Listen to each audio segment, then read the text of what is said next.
بسم اللہ الرحمن الرحیم الحمد للہ وکفا والسلام علی عبادہ الذین اصطفیٰ ما بعد۔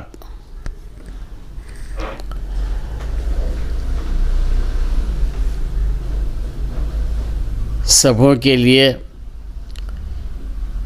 عید الاضحیٰ کی مبارکبادی قبول ہو۔ شکریہ۔ اللہ تعالیٰ اس عید کو ہمارے لیے امن کا ذریعہ بنائے۔ کچھ لوگ نادانی سے اس عید کے لیے جو کام کرتے ہیں، ہم کو اسلام نے جو دعوت دی ہے وہ دعوت سب کو لے کر چلنے کی، جیسے حضرت سعدی علیہ الرحمہ فرماتے ہیں، تو برائے وصل کردن آمدی نہ برائے فصل کردن آمدی۔ تو دنیا میں جوڑنے کے لیے آیا ہے، توڑنے کے لیے نہیں آیا ہے۔ اس عید کو ہم جو ہیں اپنے جذبات کی قربانی دینا ہے، اپنے خواہشات کی قربانی دینا ہے، اس کو چھوڑ کر جانوروں کو لے کر گھومنا، یہاں سے وہاں لے جانا، وہاں سے لے آنا۔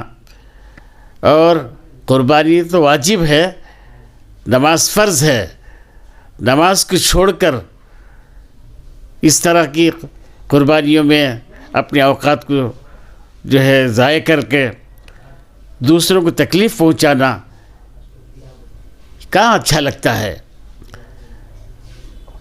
آپ دیکھتے ہیں کہ ہمارے آقا جناب محمد رسول اللہ صلی اللہ علیہ وسلم نے ہمیں پاکی پر زور دیا۔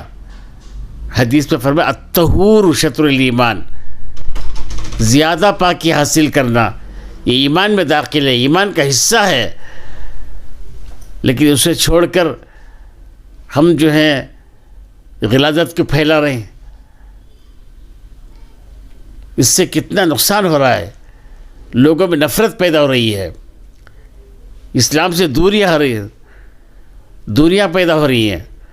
حالانکہ اسلام میں اٹریکشن ہے، ہم صحیح طریقے سے قربانی دیں گے، پاکی صفائی کا خیال رکھیں گے تو انشاءاللہ اس سے لوگوں میں محبت بڑھے گی۔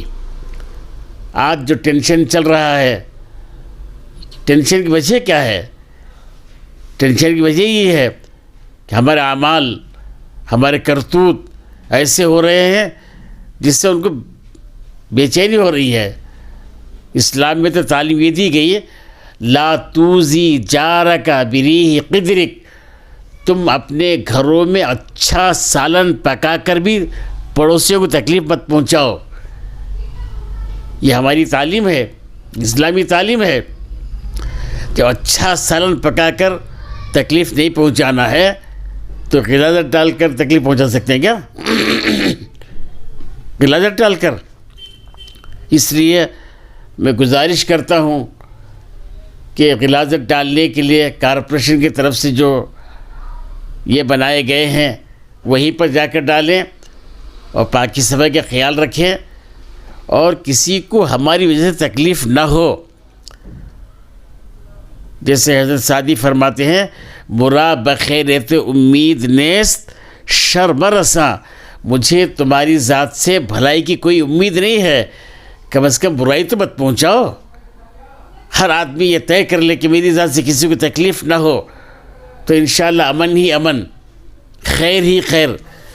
میں سب سے یہی گزارش کر رہا ہوں کہ عید قربان کے موقع پر ہم جو ہے امن کا پیغام عام کریں، سب کو راحت پہنچانے کی فکر کریں تو انشاءاللہ بہت فائدہ ہوگا۔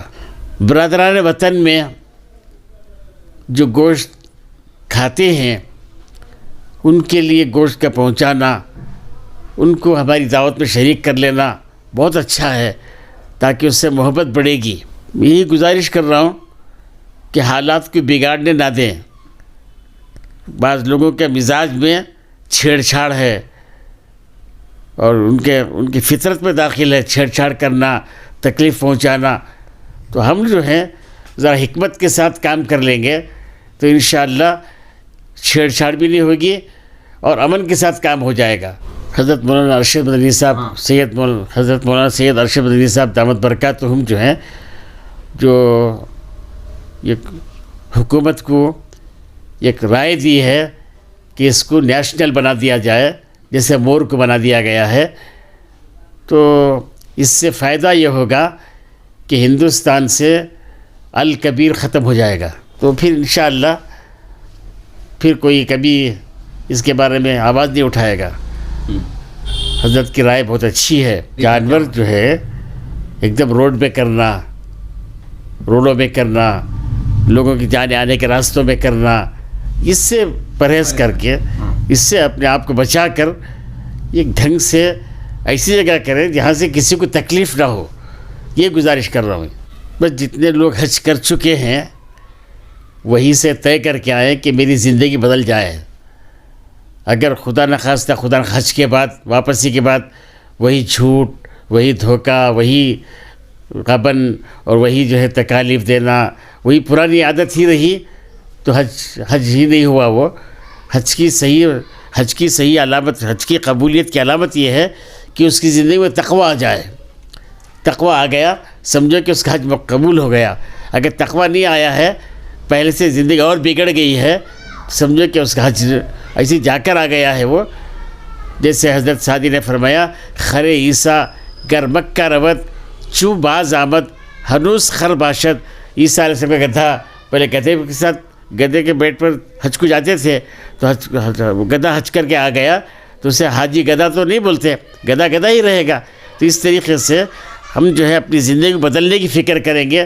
اس کی فکر کریں کہ میری زندگی آنکھ پاک ہو جائے، زبان پاک ہو جائے، ہاتھ پاؤں پاک ہو جائے. اس طریقے سے زندگی گزار لیں گے تو حج صحیح ہوا، اس کی علامت ہے. اطلاعات آ رہی ہیں کہ اس مرتبہ سکون سے حج ہوا ہے، لیکن جہاں کئی بعض جگہ پریشانی بھی ہوئی ہے، اللہ رحم کرے.